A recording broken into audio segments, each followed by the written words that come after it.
So today I've got one for our ladies out there, and we're all things endometriosis today. So if someone you know suffers from endometriosis or you suffer from it yourself, then stay tuned.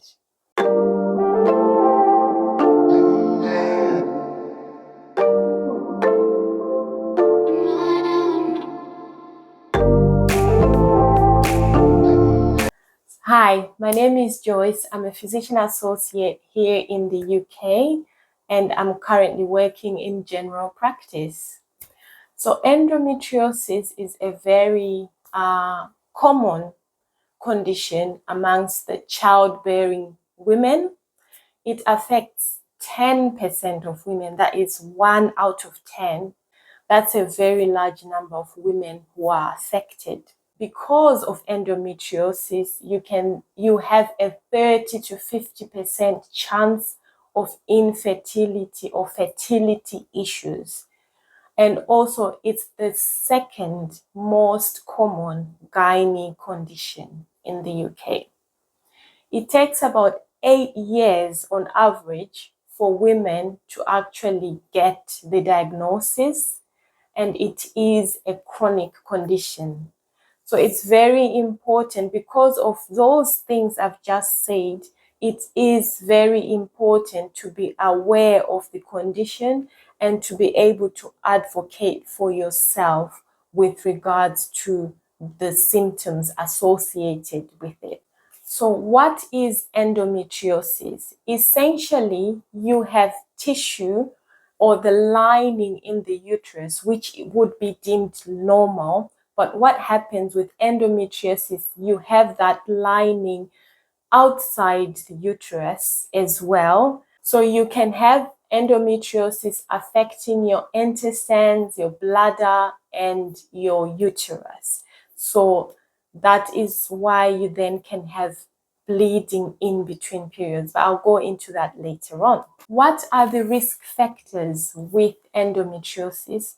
So if you are someone who's got high levels of estrogen, that is a risk factor. If you are someone who has gone on your periods earlier than the average time, which for most countries, at least in the UK, it's 11. So if you've gone on your periods before the age of 11, you have a high risk of endometriosis. If also you have had delayed childbearing, so having children later on in age, or if you have no children at all, and if you are Caucasian, that's also a risk factor. And if you are someone who has an autoimmune condition. So endometriosis and PCOS do have some similar symptoms. So that's why sometimes it can be difficult to distinguish between polycystic ovarian syndrome and endometriosis. We will talk about PCOS another time. So there are some symptoms which are very unique to endometriosis, which is pelvic pain, ovulation pain, bloating, pain during or after sex, and also pain when urinating or passing stool, and also constipation or diarrhea, which is sometimes why some ladies who have endometriosis might have had a diagnosis of IBS before that. So symptoms that are common to both PCOS and endometriosis are fatigue, depression, anxiety, infertility, like I said, irregular periods, heavy periods, bleeding between periods. So those symptoms are common to both endometriosis and PCOS. What are the complications associated with endometriosis? Infertility is one which I've already explained, and you can have ovarian cysts as well as a result of endometriosis. You can have high cholesterol as a result, and that ultimately then causes heart disease. And you can also have endometrial cancer and anxiety and depression as a result of endometriosis. So how is endometriosis diagnosed, or how do you investigate endometriosis? You can do some bloods and check for the hormone levels, the estrogen, testosterone, prolactin, all the female hormones. And you can also check for thyroid as well, just to rule out thyroid disease as part of this as well.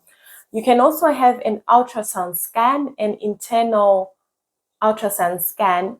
Sometimes you will be able to detect it through that, but really the ultimate way or definitive way of having a diagnosis of endometriosis is laparoscopic surgery. So that's when they insert a camera on the inside. You have an incision on your tummy, and then they insert a camera in there, and then they can actually confirm the diagnosis. At the same time, they can then actually get rid of that tissue as well. How do you treat endometriosis? Like I said earlier, it takes on average 8 years to get a diagnosis. So what are the things that can give you symptom relief or treatment before you have the laparoscopy? So paracetamol, ibuprofen would help. Ibuprofen would help with inflammation. Paracetamol would help with pain. You can also have the oral contraception, either the progesterone only or the combined. You can have the Mirena coil or the implant, and also it would be handy to have fertility support, because like I said earlier, it's likely to affect your fertility. So what can you eat, or what should you avoid in terms of diet with endometriosis? The things that you definitely must avoid is sugar, soy, highly processed carbs. So preferably you should have whole foods. So what can you eat? Leafy greens are great, organic preferably, healthy fats, immune boosters like garlic and ginger would be very helpful, and also making sure you promote your liver health.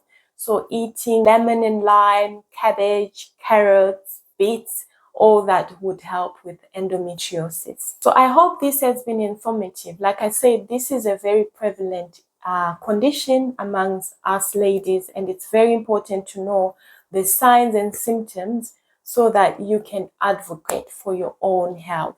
I hope this has been helpful. If you have any questions, then do let me know, or ask your general practitioner, your family doctor, with regards to the symptoms that you might be having. Thank you so much, and I will talk to you another time. So next time we are going to talk about PCOS. Ciao, ciao. Take care.